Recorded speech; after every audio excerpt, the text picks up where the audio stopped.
ॐ सहना भवतु सहनौ भुनक्तु सह वीर्यं करवावहै तेजस्विनावधीतमस्तु मा विद्विषावहै। ॐ शान्तिः शान्तिः शान्तिः। विशुद्ध मनुस्मृति के 12वें अध्याय का पाठ चल रहा है।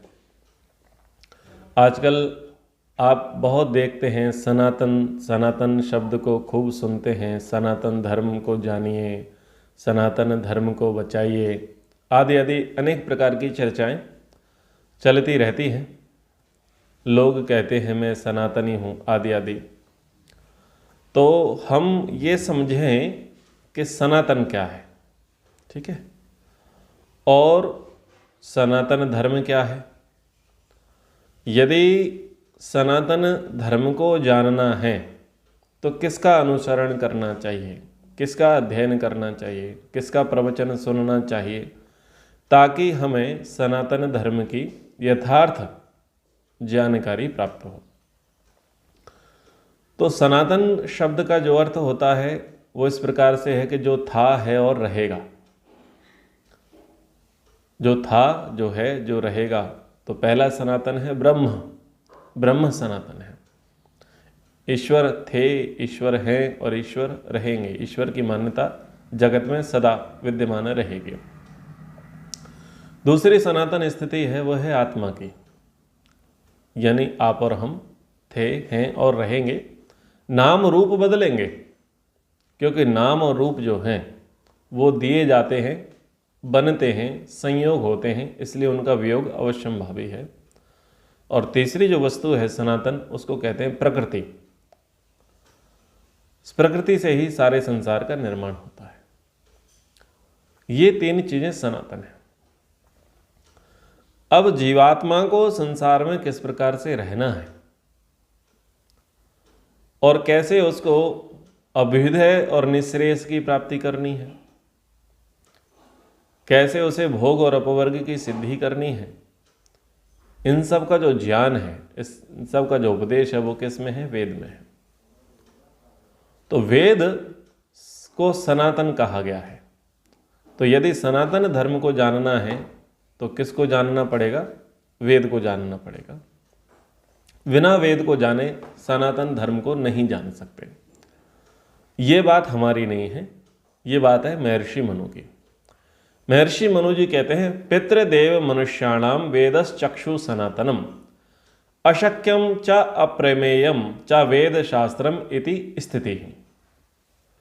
जो पितृदेव और मनुष्य हैं, यानी पितृ संजक, जिनकी पितृ संज्ञा धरी है, जो हमारे रक्षक रहे हैं, जो हमारे पूर्वज रहे हैं, जो हमारे पालक हैं, पिता हैं, गुरु हैं, और देव जो दिव्य गुणों से युक्त हैं, जो विद्वान हैं, और मनुष्य यानी जो साधारण मनुष्य हैं, इन सब के लिए वेद सनातन चक्षु है। वेद इन सब के लिए पथ प्रदर्शक रहा है।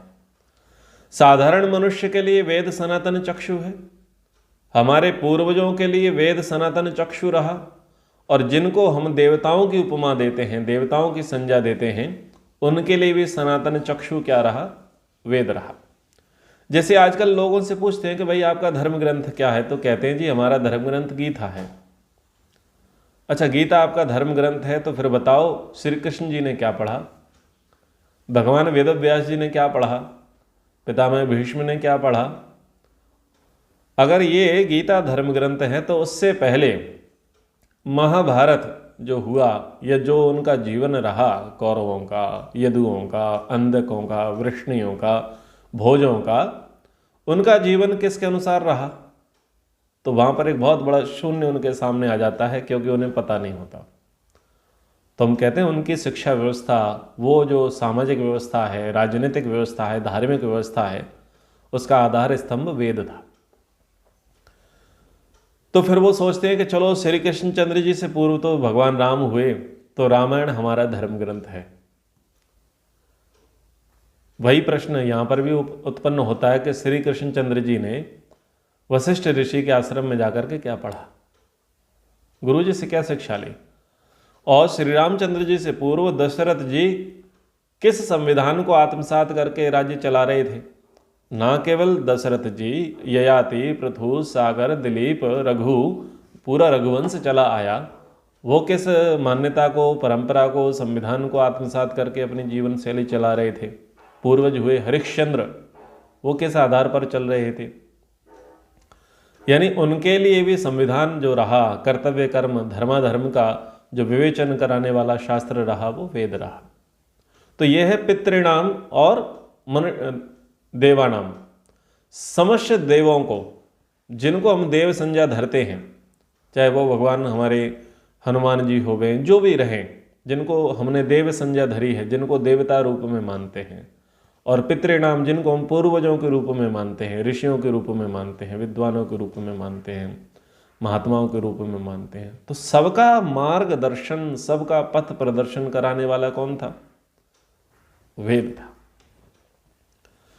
अब लोग थोड़ा सा लॉजिक लगा लें कि अगर आप ये कहते हैं कि रामायण धर्म ग्रंथ है, तो उस समय रावण जो है चतुर्वेद का ज्ञाता था। रामायण से पूर्व यानी श्री रामचंद्र जी से पूर्व तो रावण हुआ है, और रावण वेदांगवित है। तो ये भी एक प्रमाण मिलता है कि पहले से शास्त्र जो उपलब्ध रहे हैं वो कौन है? वेद है। तो महर्षि मनु जी इस बात को कह रहे हैं कि जितने भी पितृ हैं, साधारण मनुष्य वर्तमान में हैं या पूर्व में साधारण मनुष्य रहे, या जिनको हमने देवों की उपमा दे दी है, उन सब का मार्गदर्शन, सबका पथ प्रदर्शन कराने वाला अगर कोई रहा, तो उन्होंने कहा वेद, वेदः सनातन चक्षु। और वे अशक्य अर्थात जिसे कोई पुरुष नहीं बना सकता, इसलिए अपौरुषेय है। यानी श्री रामचंद्र जी से पूर्व या श्री कृष्णचंद्र जी से पूर्व कोई ऋषि हुए हो और उन्होंने वेदों का निर्माण किया हो, तो बोले अशक्य, सामर्थ्य का अभाव है। ना वेद व्यास जी ने वेदों की रचना की, न उससे पहले वशिष्ठ ने रचना की, न अन्य ऋषियों ने वेदों की रचना की। वेदों की रचना करने में पुरुष अशक्य है, पुरुष की सामर्थ्य से बाहर है। यानी वेद की जो रचना है वो परम पुरुष के द्वारा है। परम पुरुष यानी परमात्मा के द्वारा है। ईश्वरीय वाणी वेद है। वेद को कहा जाता है अपौरुषेयम, यानी ये जीवात्मा के वश की बात नहीं है। एक जीवात्मा, सिद्ध योगी, पवित्र आत्मा, शुद्ध आत्मा, मुक्त आत्मा, आप कितने विशेषण लगा दो, या अनेक प्रकार की आत्माएं मिलकर के भी वेदों का निर्माण नहीं कर सकती। भ्रांति क्यों फैलती है? भ्रांति इसलिए फैलती है कि वेदों के मंत्रों में लिखा होता है इस मंत्र का ये ऋषि है, इस मंत्र का ये देवता है, इस मंत्र का ये छंद है, इस मंत्र का ये स्वर है। जब ये लिखा होता है सूक्त के आरंभ में या मंत्र से पूर्व, तो उसको पढ़ करके लोगों को ऐसा लगता है कि इस वेद मंत्र को बनाने वाले जो है ये मधुछंदा ऋषि थे, इसके विश्वामित्र ऋषि थे, इसके वशिष्ठ ऋषि थे। इन्होंने इस वेद मंत्र को बनाया और बहुत सारे ऋषियों ने वेदों मंत्रों का व्याख्यान किए, लिखा, और अंत में जाकर के संकलन करता हुए वेद व्यास। ऐसे उनकी मान्यता हो गई। जबकि वेदोक्त परंपरा को देखें तो अर्थ क्या निकलता है कि वो ऋषि तो मंत्र दृष्टा है, ऋषि और मंत्र दृष्टा रहा। जिन ऋषियों के नाम हम देखते हैं ये परंपरा से चले आए हैं, इन ऋषियों ने इस मंत्र को ईश्वर से समाधि अवस्था में जाना। इस मंत्र के शब्द अर्थ संबंध को, महत्व को, विज्ञान को इन्होंने जाना। तो ताकि हमें ऋषियों की परंपरा की स्मृति बनी रहे, इसलिए वहां पर वेद मंत्रों के आरंभ में या वेदों के जो सूक्त हैं, सूक्तों के आरंभ में वहां पर ऋषियों की चर्चा होती है। और देवता का अर्थ ये नहीं है कि इस वेद मंत्र से इस देवता की पूजा होगी। देवता का अर्थ होता है उस मंत्र में छुपा रहस्य, कि किस दिव्य गुण को वह अभिव्यक्त कर रहा है, किस विषय को वहां पर प्रतिपादित किया जा रहा है। जैसे कहा कि सविता देवता, ठीक है, मेधातिथि हैं, जैसे सविता देवता है, पूषा देवता है, इंद्र देवता है, वरुण देवता है, अग्नि देवता है, पुरुष है। पुरुष युक्त में कौन देवता है? पुरुष देवता है। तो देवता होता है विषय। इस मंत्र के अंदर किसको लक्ष्य में रख करके बात कही गई है, यानी इसका सब्जेक्ट क्या है, थीम क्या है? वो थीम को कहते हैं देवता, और छंद कहते हैं रचना को, कि किस मात्राओं के आधार पर इसकी रचना करी गई है, इसका लिपिबद्ध इसको किया गया है, किस छंद में इसको लिपिबद्ध किया गया है। और स्वर का अर्थ होता है कि इसको कैसे गाया जाएगा। तो अगर इन बातों को समझ लिया जावे तो किसी के मन में ये भ्रांति ना रहे कि वेद मनुष्य करते हैं या ईश्वर करते हैं। ये भ्रांति नष्ट हो जाए और क्या हो जाएगा? निर्भ्रांत ज्ञान क्या हो जाएगा? वेद अपौरुषेय है। तो हम सब के लिए सनातन कौन है? वेद हैं। हम सब का मार्गदर्शन, पथ प्रदर्शन करने वाले वेद हैं, और हमसे जितने पूर्वज हुए उन सब का भी मार्गदर्शन, पथ प्रदर्शन करने वाले वेद रहे।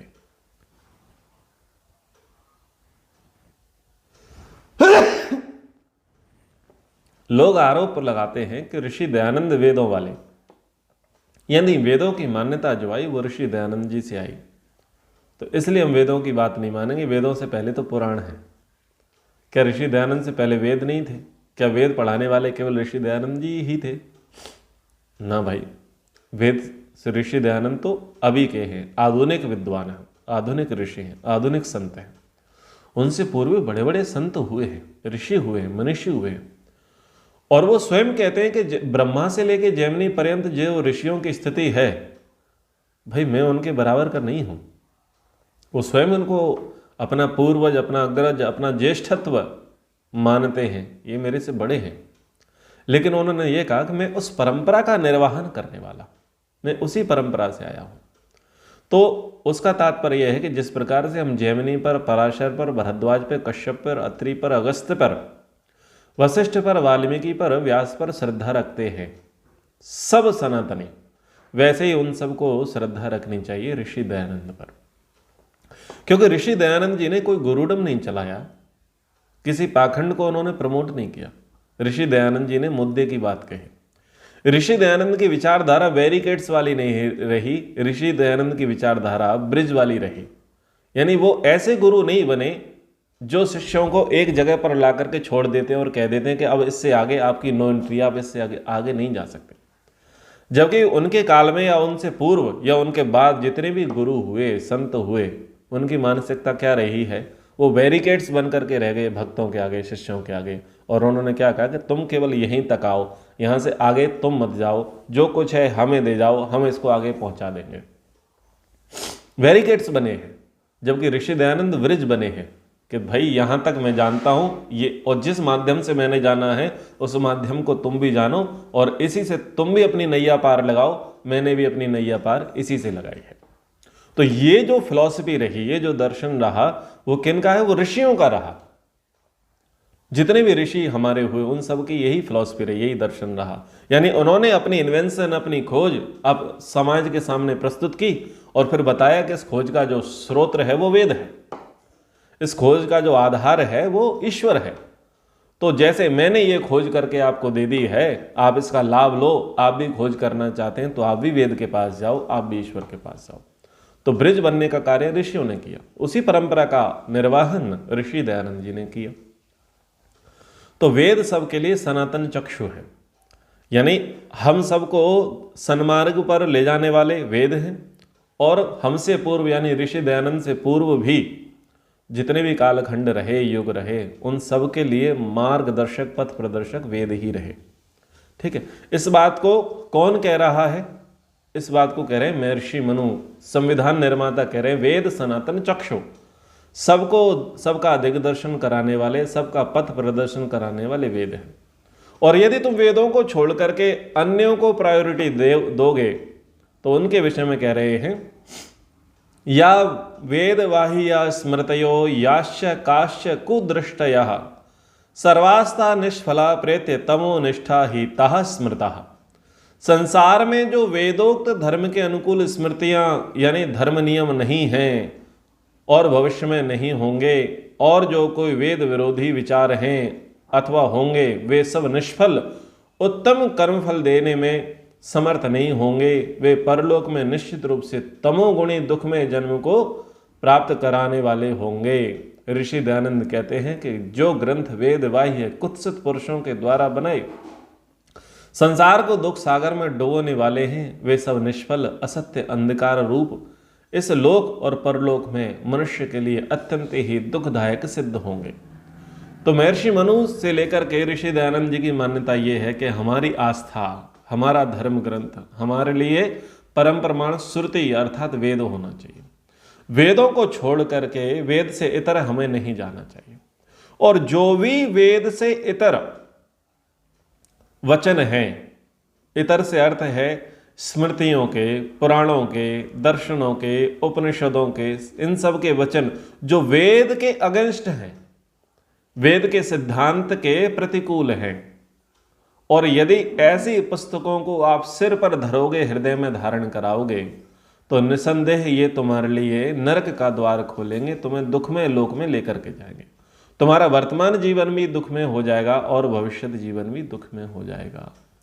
यानी जो वेद के अनुसार ग्रंथ हैं वही स्वीकारनीय हैं, और जो वेद के अनुसार नहीं है, वेद के प्रतिकूल है, स्वीकारनीय नहीं है। ऋषियों ने बहुत रिसर्च करके बताया, इतने आस्तिक ग्रंथ हैं, इतने नास्तिक ग्रंथ हैं, इतने आर्ष ग्रंथ हैं और इतने अनार्ष ग्रंथ हैं। आर्ष ग्रंथ का तात्पर्य है वेदों के अनुकूल, अनार्ष ग्रंथ का तात्पर्य है वेदों के प्रतिकूल। तो जो हमारे 6 दर्शन हैं वो आस्तिक दर्शन हैं, उनका हमें पठन पाठन करना चाहिए। जो 10 एकादश हमारे उपनिषद हैं, उन उपनिषदों का हमें पठन पाठन करना चाहिए, क्योंकि वे आर्ष ग्रंथ हैं। ठीक उसी प्रकार से शिक्षा है, कल्प है, निरुक्त है, व्याकरण है, छंद है, ज्योतिष शास्त्र है, इन सब का हमें पठन पाठन करना चाहिए, क्योंकि ये आर्ष ग्रंथ हैं। हमारे उपवेद हैं, गंधर्व वेद है, अर्थवेद है, आयुर्वेद है, धनुर्वेद है, हमें इनका पठन पाठन करना चाहिए, क्योंकि ये आर्ष ग्रंथ हैं। फिर पारस्कर, बौधायन, गृह्य सूत्र, शुल्ब सूत्र, कल्प सूत्र है, इनका हमें पठन पाठन करना चाहिए, क्योंकि ये आर्ष हैं। फिर ऐत्रेय, तैत्रेय, शतपथ, गौपथ, ये ब्राह्मण ग्रंथ हैं, इन ब्राह्मण ग्रंथों का हमें पठन पाठन करना चाहिए, क्योंकि आर्ष हैं। लेकिन प्रचलित 18 पुराण और 18 पुराणों के भी उपपुराण और उपपुराणों की भी टीकाएं ये अनार्ष होने से त्याज्य हैं। जो 10 एकादश उपनिषद से बाहर अल्लोपनिषद हो गए हैं, अलग अलग प्रकार के उपनिषद हो गए हैं, वो उपनिषद भी कैसे हैं? अनार्ष हैं। अनार्ष होने से वह त्याज्य हैं। ठीक है। तो जो इनके स्थान पर अलग अलग पुस्तकों का प्रचलन चल गया है, अलग अलग मान्यताएं लोगों की आ गई हैं, उन मान्यताओं में यदि व्यक्ति फंसेगा तो निश्चित रूप से दुख सागर में ही फंसेगा। और ये जो वेद विरोधी विचार है, वेद विरोधी पुस्तकें हैं, उनका जो फल है वो उत्तम कभी नहीं हो सकता। आप उस पर चल करके देखो, परिणाम में क्या मिलेगा? दुख मिलेगा। क्यों मिलेगा? अब लोग बोलते हैं कि जी लाभ तो हमें उससे भी हो रहा है। लाभ नहीं हो रहा है, तुम्हें केवल झुंझुना पकड़ा दिया जा रहा है। तुमने पुरुषार्थ किया इतना सा और सफलता मिली इतनी सी, समय व्यतीत किया इतना सा, धन व्यतीत किया इतना सा, लेकिन प्राप्ति हुई इतनी सी। इसका मतलब क्या हुआ कि छले गए, ठगे गए। इसलिए इनको नहीं मानना है। जो वेद से विरुद्ध है उनको नहीं मानना है, नहीं जानना है, नहीं स्वीकारना है। उनका पठन, उनका वाचन, उनका श्रवण नहीं होना चाहिए। उसके विषय में आगे कहते हैं, उत्पद्यन्ते च व्यन्ते चा यानी चा अन्य यान्य तो अन्यानि कानिचित तानि अर्वाक कालिकतया निष्फलानि अनृतानि च। अर्थात वेदों की मान्यता से भिन्न अथवा प्रतिकूल जो कोई स्मृतियां अर्थात जो धर्म के नियम बनाए गए हैं या बनाए गए होंगे या बनाए जाएंगे, वे उत्पन्न होते रहेंगे और नष्ट होते रहेंगे। वे सब वेदों के पश्चात कथित होने से श्रेष्ठ फलों से रहित और असत्य ही सिद्ध होंगे। तो वेदों के बाद वेदों से इतर बहुत सारी मान्यताएं संसार में मनुष्यों के बीच में आएंगे। उन मान्यताओं का बड़ा जोर शोर होगा, बहुत शोर शराबा होगा, और फिर वो काल कलवित हो जाएंगी, वो काल के गराल में समाप्त हो जाएंगी, नष्ट हो जाएंगी। महाभारत तक वेदों की मान्यताएं रहीं और महाभारत के काल के पश्चात वेदों की मान्यताओं में बिगाड़ आना शुरू हुआ, यानी लोगों की मान्यताएं वेदों की मान्यता के अगेंस्ट जाने लगी। लोगों ने स्वमत घोषित कर दिए और अनेक मत वहाँ पर उत्पन्न हुए, जैसे शैव मत हुआ, वाम मार्ग हुआ, ये सब मत हुए। फिर चारवाक मत हुए, जैन मत आया, बौद्ध मत आया, फिर रशियन संस्कृति आई, ग्रीक संस्कृति आई, रोम संस्कृति आई, बेबीलोनियन संस्कृति आई, मिस्र संस्कृति आई, यूनान संस्कृति आई। इन संस्कृतियों का उदय हुआ। देखो ये सारी संस्कृतियां उदय हुई और नष्ट हो गई। बहुत सारे मत किसी कालखंड में जन्मे, 200, 300, 400, 500 वर्षों के बाद वो धराशायी हो गए। जैन मत, बौद्ध मत का प्रादुर्भाव भारत की भूमि पर हुआ।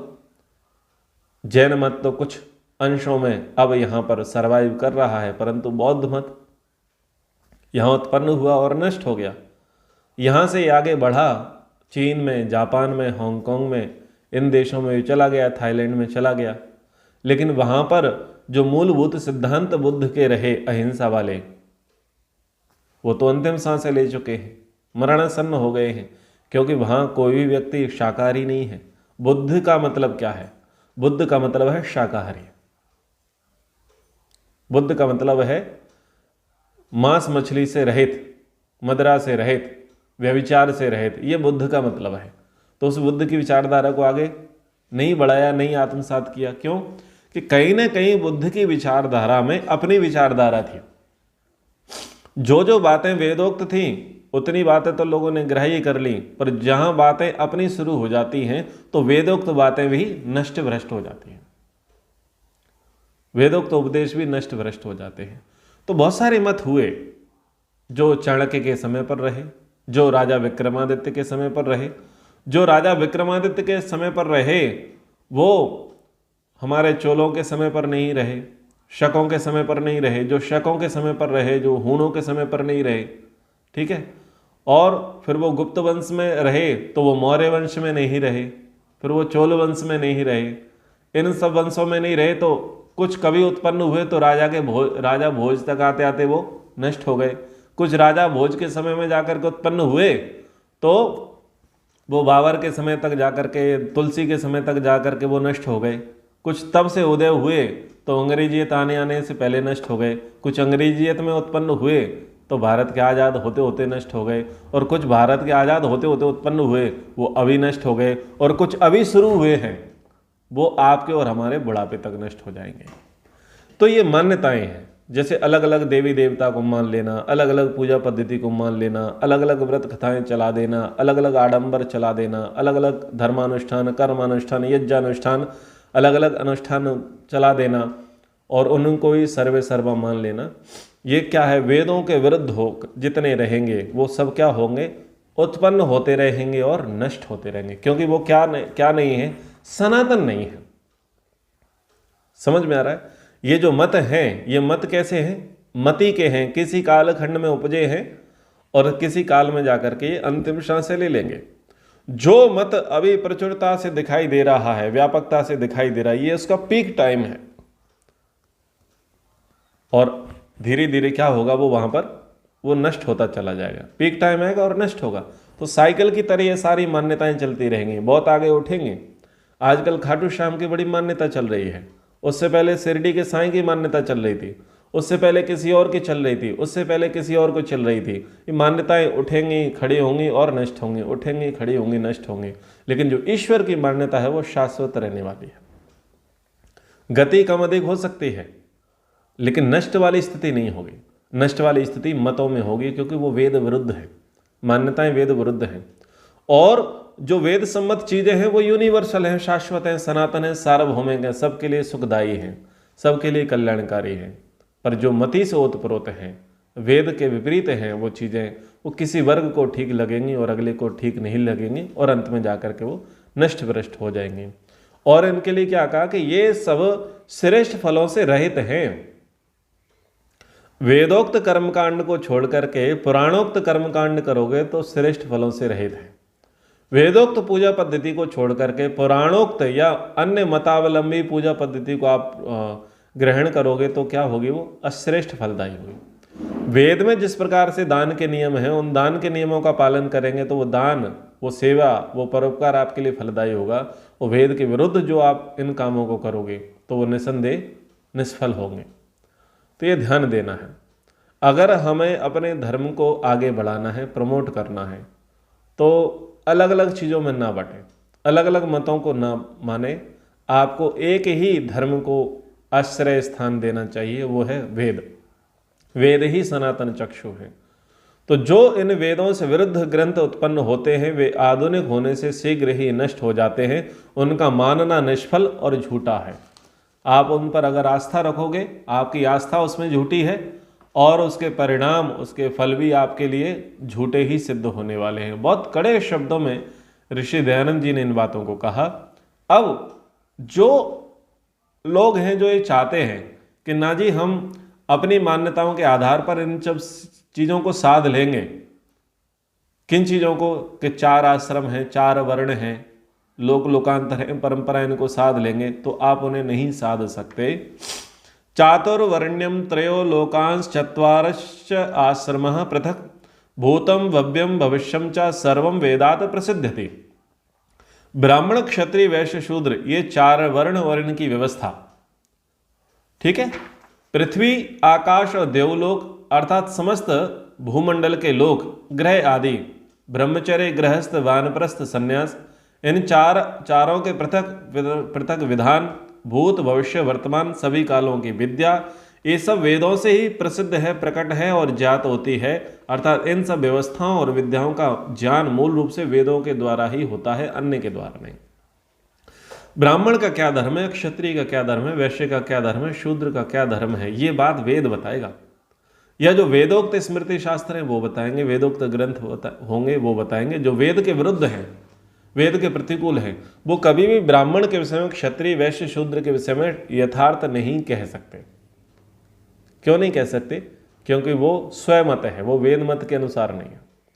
ठीक इसी प्रकार से ब्रह्मचारी का कर्तव्य क्या है, गृहस्थी के कर्तव्य क्या है, वानप्रस्थी के क्या कर्तव्य है और सन्यासी के क्या कर्तव्य है, इन कर्तव्यों का विधान वेद या वेदोक्त ग्रंथ ठीक से बता सकते हैं। जो वेद से विरुद्ध मान्यताएं हैं, मान्य ग्रंथ हैं, वो कभी भी ब्रह्मचर्य, गृहस्थ, वानप्रस्थ, सन्यास धर्म का उपदेश यथार्थ नहीं कर सकते। और जो आज सन्यास में बिगाड़ आया है या जो गृहस्थ में बिगाड़ आया है, उसका कारण क्या है? आधार क्या नहीं है? वेद या वेदोक्त ग्रंथ नहीं है।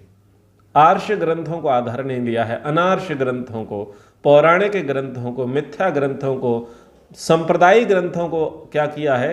उनको आधार मान करके लिया है, तो उसका परिणाम दुखदायी हो रहा है।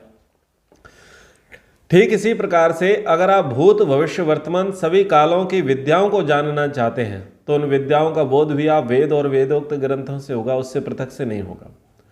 तो अगर किसी को कन्फ्यूजन है कि मैं वेद को समझना, मैं ब्राह्मण, क्षत्रिय, वैश्य और शूद्र धर्म को समझना चाहता हूँ, गृहस्थ, वानप्रस्थ, संन्यास, ब्रह्मचर्य आश्रम को समझना चाहता हूँ, भूत, भविष्य, वर्तमान की काल विद्याओं को समझना चाहता हूँ, तो उसके लिए एक ही पुस्तक है जिसका नाम है वेद। उन्हीं को पकड़ो, उन्हीं को जानो, क्योंकि वहाँ की जो बातें हैं वो सनातन है। सनातन मतलब शाश्वत हैं, उसके नियम अनब्रेकेबल हैं, टूटते नहीं हैं, मोड़े नहीं जा सकते, घटाए और बढ़ाए नहीं जा सकते, क्योंकि वो मनुष्य मात्र के लिए है। आगे कह रहे हैं, शब्दः स्पर्शश्च रूपं च रसो गंधश्च पंचमः वेदादेव प्रसूयन्ते प्रसूति गुण कर्मतः। शब्द, स्पर्श, रूप, रस, गंध, ये जो 5 हैं, और उत्पत्ति, गुण और कार्य के ज्ञान रूप से वेदों से ही ये प्रसिद्ध यानी विज्ञात होते हैं। यानी शब्द का गुण, स्पर्श का गुण, रूप का गुण, गंध का गुण और रस का गुण, इनके गुण, इनके धर्म, इनके कार्य, इनके व्यवहार, इनकी उत्पत्ति, इनका विज्ञान, इनका व्यवहार आपको वेद और वेदोक्त ग्रंथों से ही ठीक ठीक प्राप्त होगा। उससे इतर ग्रंथों से आप ठीक ठीक उसके विषय में नहीं जान सकते। ठीक है, ना तो आप सृष्टि उत्पत्ति प्रक्रिया को जान सकते।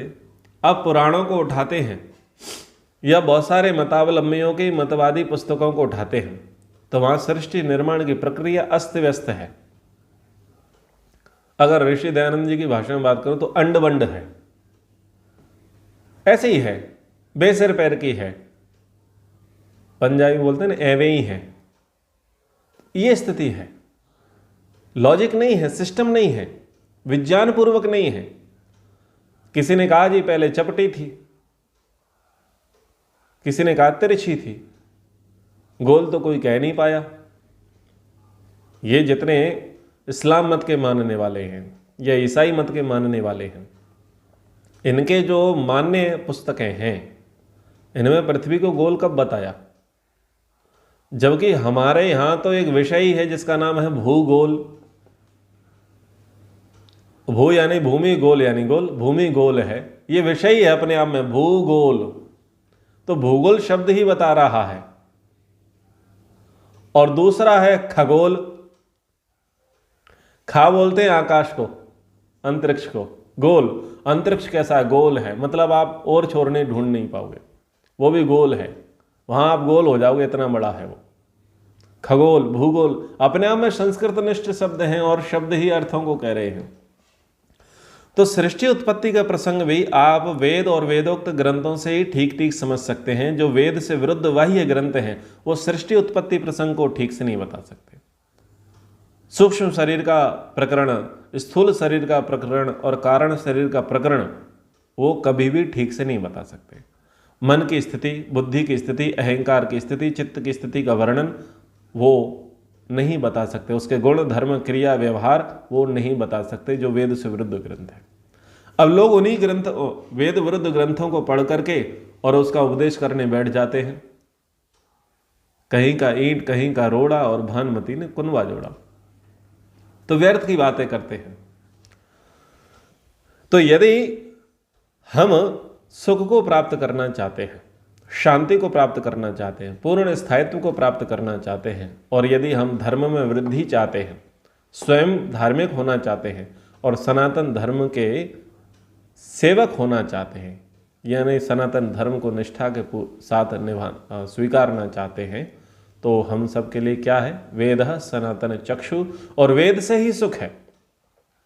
विवर्ति सर्वभूतानि वेद शास्त्रम सनातनम तस्माद एतत् परम मन्ये यजन्तो अस्य साधनम। नित्य वेद शास्त्र सब प्राणियों का ज्ञान, विद्या, दान द्वारा धारण और पोषण करता है, और यह मनुष्य मात्र के लिए सुख, उन्नति, पुरुषार्थ प्राप्ति का साधन है। इसलिए मैं वेद शास्त्र को सर्वोत्तम मानता हूं। ये बात कह रहे हैं महर्षि मनु, आदि गुरु महर्षि मनु, आदि वक्ता महर्षि मनु, आदि संविधान निर्माता महर्षि मनु कह रहे हैं कि वेद शास्त्र का जो ज्ञान है वो नित्य है और नित्यों के लिए है। ज्ञान नित्य है और नित्यों के लिए है। कौन नित्य है? आत्मा नित्य है, आत्मा के लिए नित्य है। इससे ही सब प्राणियों का ज्ञान होगा, सब विद्याओं का ज्ञान होगा, सब दानों के विषय में पता चलेगा, और यही सबका धारण करेगा और यही सबका पोषण करेगा, तो यही करता है। और ये सब मनुष्यों के लिए सुख, उन्नति और पुरुषार्थ प्राप्ति का साधन है। सब मनुष्य सुख वेद और वेदोक्त ग्रंथों से ही प्राप्त कर सकते हैं। सब मनुष्यों की उन्नति वेद और वेदोक्त ग्रंथों से ही हो सकती है, और सब मनुष्य की कर्म की सफलता यानी पुरुषार्थ की सिद्धि वेद और वेदोक्त ग्रंथों से ही हो सकती है। अब लोग पुरुषार्थ करते हैं, उपवास रखते हैं, एकादशी का रखते हैं, नंगे पैर यात्रा करते हैं, एक पैर पर खड़े हो जाते हैं, लोट लोट करके यात्राएं करते हैं, तीर्थों में जाते हैं, अनेक प्रकार के कार्य करते हैं, पुरुषार्थ कर रहे हैं, तपस्या कर रहे हैं, व्रत कर रहे हैं, उपवास कर रहे हैं, चढ़ावा चढ़ा रहे हैं।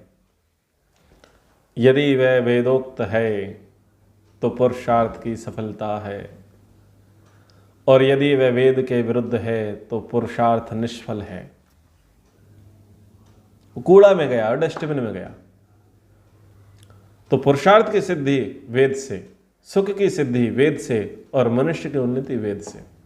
ऋषि दयानंद जी ने जब ऋग्वेदादि भाष्य भूमिका लिखी, ऋग्वेदादि भाष्य भूमिका का मतलब है ऋग्वेद, यजुर्वेद, सामवेद और अथर्ववेद, हमारी जो 4 वेद हैं। इन 4 वेदों को पढ़ने से पूर्व ऋषि दयानंद जी ने एक छोटी पुस्तिका लिखी जिसका नाम है ऋग्वेदादि भाष्य भूमिका।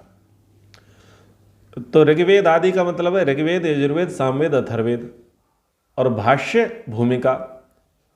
तो इनके अंदर क्या है, इन चारों वेदों के अंदर क्या विद्या छुपी है, निहित है, उसका एक सूक्ष्म रूप से वहां पर उन्होंने प्रतिपादन किया कि इनके अंदर भूगर्भ विद्या है, खगोल विद्या है, ज्योतिष विद्या है, आयुर्वेद विद्या है, ठीक है, सृष्टि रचना विद्या है, उपासना विद्या है, कर्मकांड विद्या है।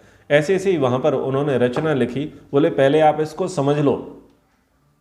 जैसे आपको एक बड़ी फिल्म देखनी होती है तो पहले आपको ट्रेलर दिखाया जाता है, तो ट्रेलर के देखने से क्या लगता है, आपको समझ में आ जाता है कि इसमें क्या क्या हो सकता है और ये कैसा कैसा रहेगा।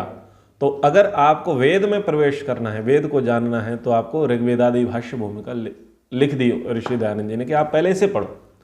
तो वहाँ पर ऋषि दयानंद जी वेदों की महत्ता के विषय में इसी मनुस्मृति का वचन लेकर के वो कहते हैं कि यह जो सनातन वेद शास्त्र है सो सब विद्याओं के दान से संपूर्ण प्राणियों का धारण और सब सुखों को प्राप्त कराता है। इस कारण से हम लोग उसको सर्वथा उत्तम मानते हैं और इसी प्रकार मानना भी चाहिए, क्योंकि सब जीवों के सुखों का साधन यही है। और इसी वचन से संभवतः प्रभावित होकर के ऋषि दयानंद जी ने आर्य समाज के नियमों में लिखा कि वेद सब सत्य विद्याओं का पुस्तक है। वेद का पढ़ना, पढ़ाना, सुनना, सुनाना सब आर्यों का परम धर्म है। सब सत्य विद्याएं इसी में समाई हुई है। और इन्होंने आगे कहा,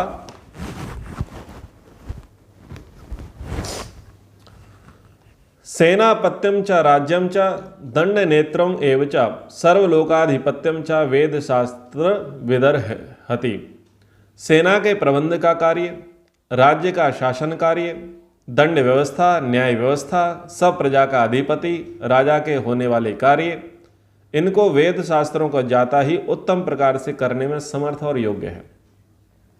कुछ मुद्दे की बात है, चूंकि उपसंहार प्रसंग चल रहा है कि ये तो मैंने वेद के लिए कह दिया कि वेद सनातन चक्षु है। ध्यान देना, अगर राजा वेदोक्त नहीं है तो समाज में अंध परंपरा व्याप्त हो जाएगी। इसलिए आपका जो राजा होवे, आपका जो सेनाध्यक्ष होवे, आपका जो सभासद होवे, आपका जो सभापति होवे, आपका जो न्यायाधीश होवे, वो वेदों का ज्ञाता होवे। यदि वो वेदों का ज्ञाता होगा तो राज्य का शासन प्रशासन ठीक से कर पाएगा, दंड व्यवस्था को ठीक से चला पाएगा, न्याय व्यवस्था को ठीक से चला पाएगा और सब अधिकारियों के कार्यों को वो ठीक प्रकार से सुनिश्चित कर सकेगा, सब व्यवस्था कर सकेगा। ऋषि दयानंद कहते हैं सब सेना और सेनापतियों के ऊपर राज्य अधिकार, दंड देने की व्यवस्था के सब कार्यों का आधिपत्य, सबके ऊपर वर्तमान सर्वाधीश राज्याधिकार, इन चारों अधिकारों में संपूर्ण वेद शास्त्रों में प्रवीण पूर्ण विद्या वाले धर्मात्मा जितेंद्रिय सुशील जनों को स्थापित करना चाहिए। अर्थात मुख्य सेनापति, मुख्य राज्याधिकारी, मुख्य न्यायाधीश और प्रधान राजा, ये 4 सब विद्याओं में पूर्ण विद्वान होने चाहिए। इस सब विद्याओं के जानकार यदि ये लोग होंगे तो ये राज्य शासन को ठीक ठीक चला सकेंगे, इसके अतिरिक्त नहीं। यथा जात बलो वहिनी दहत्यार्दनपि दुर्मान तथा दहति वेदज्ञ कर्मजम दोषम आत्मनः। जैसे धधकती हुई आग गीले वृक्षों को भी जला देती है, उसी प्रकार वेदों का ज्ञाता विद्वान अपने कर्मों से उत्पन्न होने वाले संस्कार दोषों को जला देता है। वेद ज्ञान रूपी अग्नि से दुष्ट संस्कारों को मिटा करके आत्मा पवित्र होती है।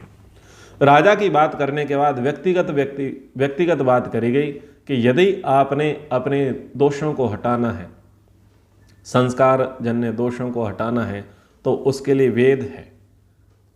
यानी आप बुराई में फंसे हैं, अधर्म में फंसे हैं, कुरीति में फंसे हैं, लेकिन आपको नीति बताने वाला कोई नहीं है, आपको धर्म बताने वाला कोई नहीं है, आपको श्रेष्ठत्व की ओर बढ़ाने वाला कोई नहीं है, तो आप क्या करोगे? आप कुछ नहीं कर सकते, आपका विनाश अवश्यम भावी है। लेकिन यदि आप जानना समझना चाहते हैं, आगे बढ़ना चाहते हैं, तो वेद चक्षु सनातनम, आप वेद को प्राप्त करिए, आप वेदों को पढ़िए, वेदों के विद्वान बनिए। उससे क्या होगा, आप अपने कर्म दोषों के जो संस्कार हैं उनको आप नष्ट कर दोगे। जैसे अग्नि, धधकती तीव्र अग्नि जो है गीले वृक्षों का नाश कर देती है, ऐसे ही जो हमारे संस्कार हैं यानी कुसंस्कार हैं उनको भी वेद क्या करता है, नष्ट कर देता है। और वेद के ज्ञान के माध्यम से ही मनुष्य को ब्रह्म की प्राप्ति होती है। वेद के इतर मनुष्य को ब्रह्म की प्राप्ति नहीं होने वाली। वेद शास्त्रार्थ तत्वज्जो यत्र तत्राश्रमे वसन एहैव लोके तिष्ठन्स ब्रह्म भूयाय कल्पते। वेद शास्त्र के अर्थ तत्व का यथार्थ ज्ञाता विद्वान किसी भी आश्रम में रहता हुआ इसी वर्तमान जन्म में ही ब्रह्म प्राप्ति के लिए अधिकाधिक समर्थ हो जाता है। यानी ब्रह्म की प्राप्ति करनी है, चाहे वर्तमान में आप ब्रह्मचारी होवे, गृहस्थी होवे, वानप्रस्थी होवे या सन्यासी होवे, लेकिन अगर वेद का तत्व बोध है, वेद का शब्द अर्थ संबंध का आपका बोध है और वेद को आपने आत्मसात कर लिया है, तो इसी जन्म में आपकी मुक्ति संभव है, या आप अधिक अधिक अपनी योग्यता मुक्ति प्राप्ति की बना लोगे। यानी वो वेद से ही संभव है। ईश्वर को प्राप्त करना वेद से ही संभव है। कह सकते हैं बड़े अंशों में, वेद विरुद्ध मान्यता कभी भी मुक्ति प्रदान नहीं कर सकती। वेद सम्मत व्यवहार ही, वेद सम्मत पठन पाठन ही, वेद सम्मत उपदेश ही व्यक्ति को अभ्युदय और निःश्रेयस की सिद्धि करा सकती है। उसके त्रिविध ताप, त्रिविध दुखों से उसे अत्यंत मुक्ति दिला सकती है, इससे इतर नहीं।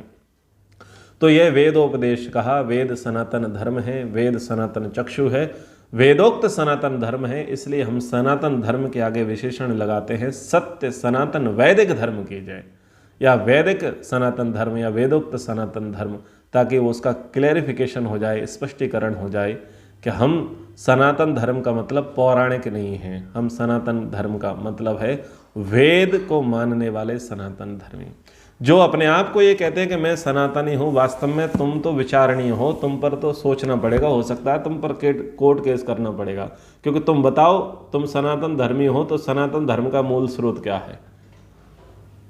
कोर्ट केस करने वाली स्थिति है। तुम पुराणों को मानते हो, अंध परंपराओं को मानते हो, मान्यताओं में फंसे हो, मतवाद में फंसे हो, सनातन धर्मी नहीं हो, कोर्ट केस करने योग्य हो, क्योंकि सनातन धर्म का उपदेश तो वेद से हो रहा है। सनातन मतलब जो सदा से है।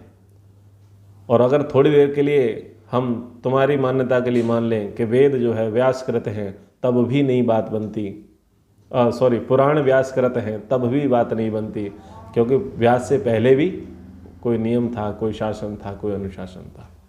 चलिए, अब समय पर्याप्त हुआ है, कक्षा को विराम करते हैं। एक बार ओम का उच्चारण।